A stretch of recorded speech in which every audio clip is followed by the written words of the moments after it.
Nagsalita po ang ating mahal na Secretary John Vic na ang nagplano po rito, o yung pagkaintindi namin, ang nagplano ay kayo. I would like Secretary to answer that. Anyo, Secretary Gibo Chodoro, at ang pinangalan, ang Chief PNP, General Marbil. Parang apat yung pinangalanan sa isang interview ng ating Secretary ng DILG. Can I answer that, ma'am? Yes, please, you're recognized. The question was, who planned this? I did not state in any way who planned it. The meeting was of executive privilege. It is a conversation between the president and the ones I mentioned. There was. So what exactly did you say? Ano sinabi po ninyo? They asked me- Pagkaintindi namin, itong apat na pinangalanan, ang siyang nagplano. Ma'am, we're already invoking namin. executive privilege in this matter. Yes. We're invoking executive privilege in this Yes, matter. that's fine, but it's Yes. in the interview, and it's Yes, ma'am. public. It goes as far as the interview, ma'am. Yes, ma'am. That's Yes, it. I'd like to understand. I think your brother was I trying to did not explain state in any what he way. said in the interview, and I'm happy They to asked hear me it. if I planned it. I said it was not me. There were other people in the room, but we did not discuss any plans of any arrest. Saan nanggaling yung mga pangalan na ito? Ma'am, that again is executive privilege. Ma'am, let Pero me explain, ma'am. nandun- Let me nandun explain sa first, ma'am. interview po eh. Yes, yes, Ang ma'am. liwanag Let eh. me explain first, ma'am.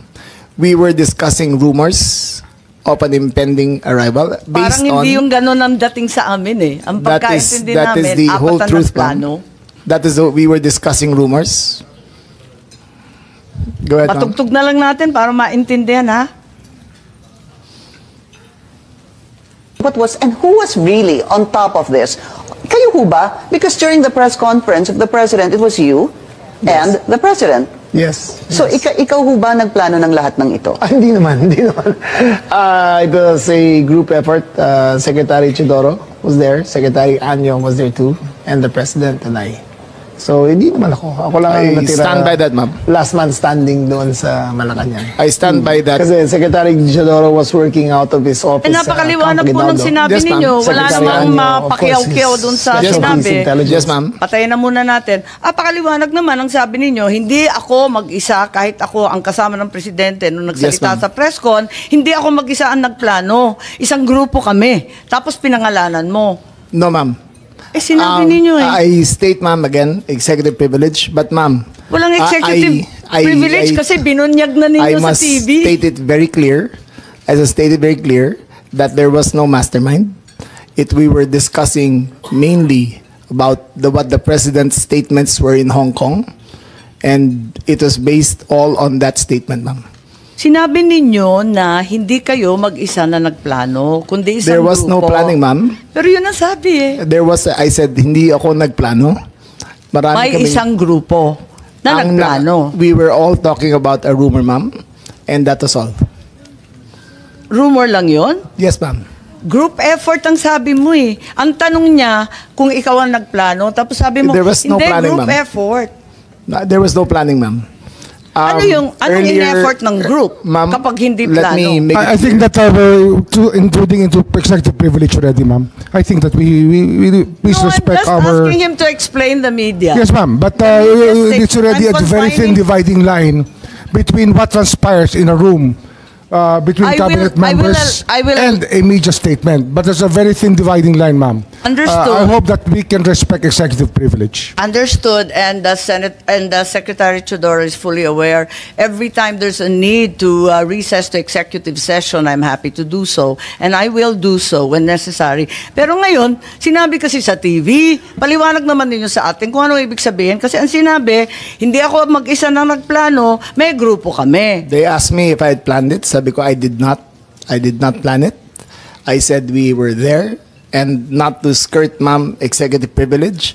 It was mainly because of the statements of the former president in Hong Kong that he said, in his words, ma'am, in Hong Kong, that, I think you have a clip, he said that, ang reading ko ay may ICC warrant of arrest na.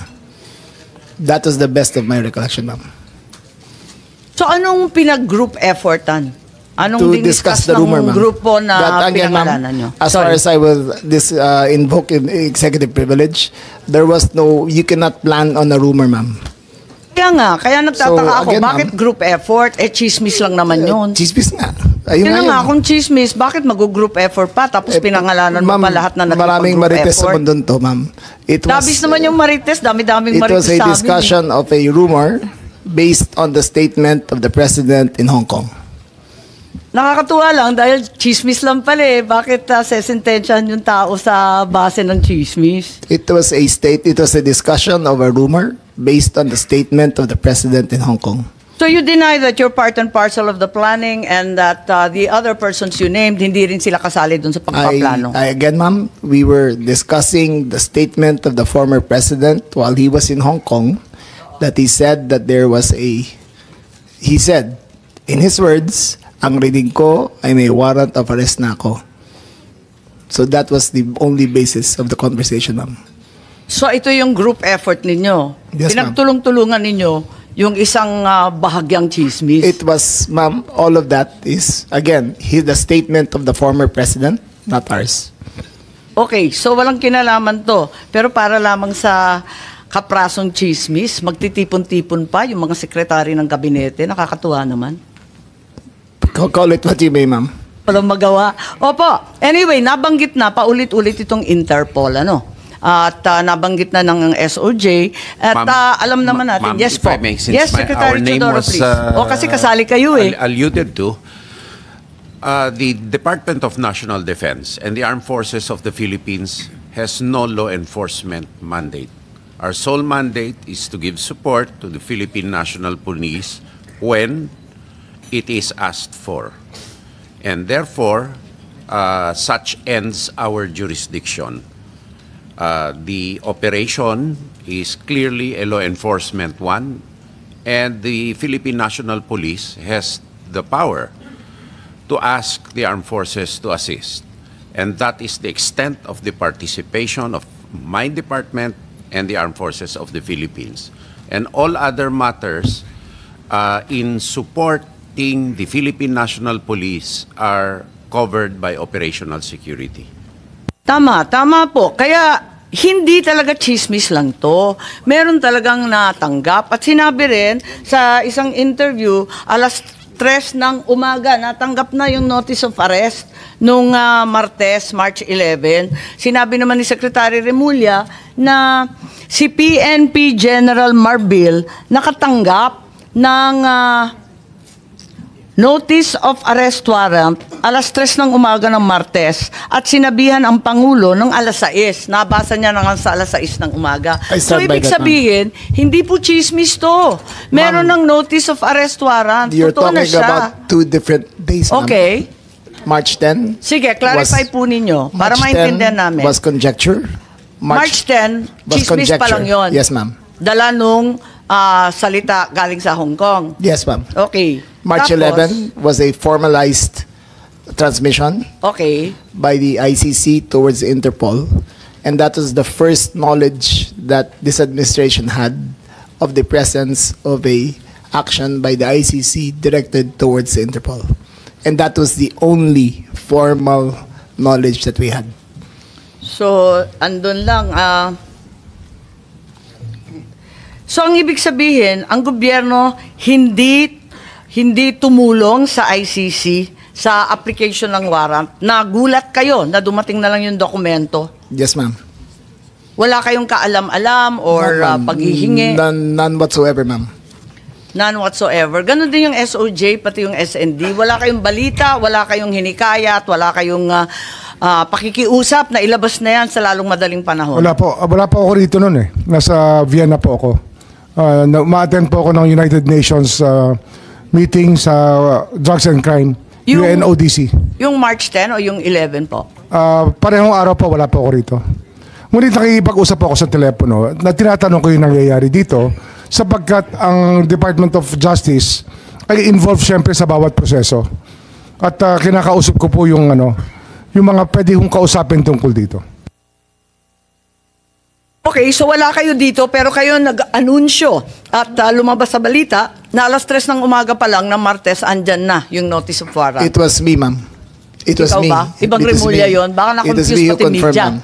Po. It was me who confirmed during the press conference of March on Tuesday, March 11, I think, that when the president asked me on when the notice of diffusion arrived, and I stated it was 3 a.m. Salamat. Okay. Si General Marbil, may idadagdag po kayo. Kayo daw ang nakatanggap eh. Ma'am, natanggap ko po yun ay more or less after ng 3 o'clock. So, usually, ito po talaga ginagawa namin. Pagka meron pong request ang PCTC Interpol, we act po dun sa kanila po. Kung ano po yung request ng PCTC Interpol. Maraming salamat, General Marbil. At Interpol ang binabanggit na natin ngayon, ano? So, yung Interpol, ang Pilipinas ay isa sa founding member. Isa tayo sa nanguna sa pagtatatag ng Interpol noong 1952. Interpol's purpose is to facilitate cooperation and assist member nations, no? So, crime information sharing, investigative support, specialized training, transnational crimes in particular are the focus of this agency, and this comprise terrorism, cybercrime, organized crime, financial crime, and anti-corruption.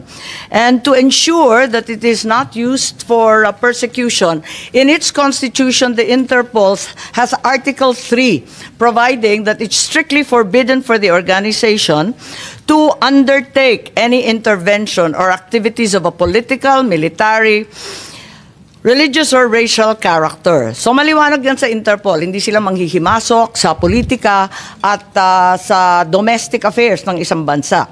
Ngayon, eto na yung press con ng ating Pangulo noong March 11 ng 2025 at sinabi niya, andito yata yan, it's a request of the Philippine government from Interpol.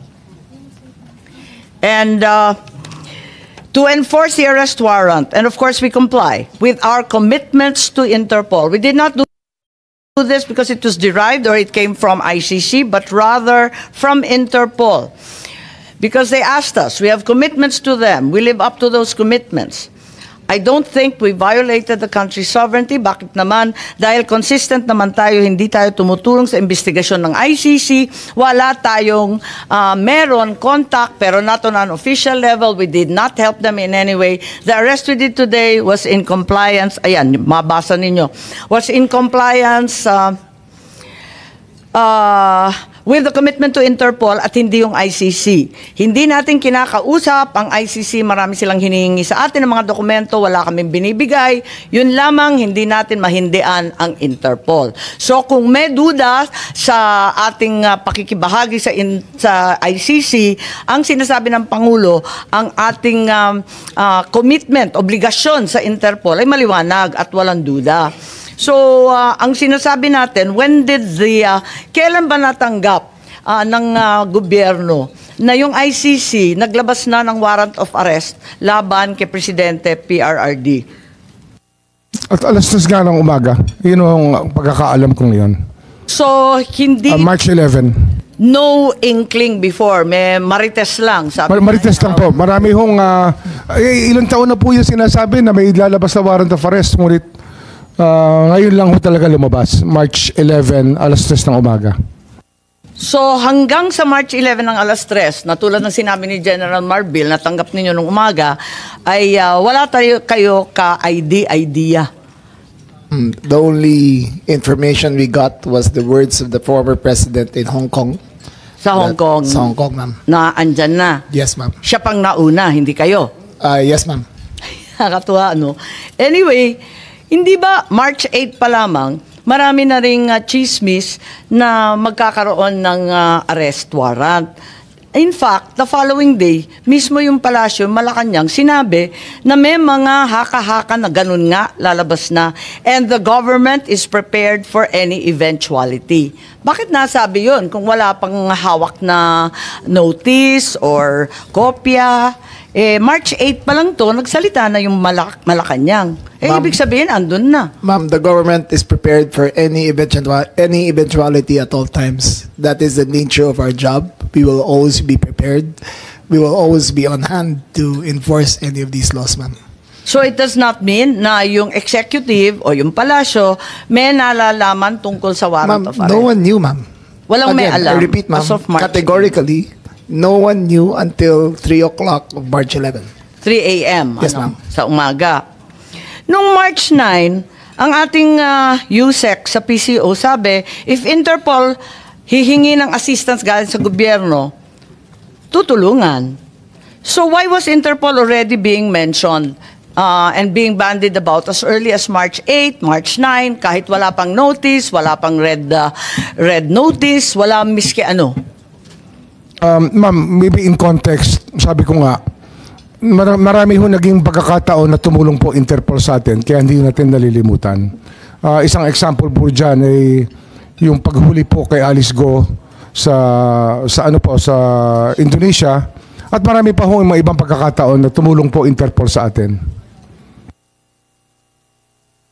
Ba't alam na ng palasyo that Interpol will be involved if at that time there was no confirmation or receipt of any warrant? Bakit nagsasalita na ang palasyo, nagsasalita na yung PCO, sinasabi na huwag kayo mag-alala, handa tayo sa anumang mangyari.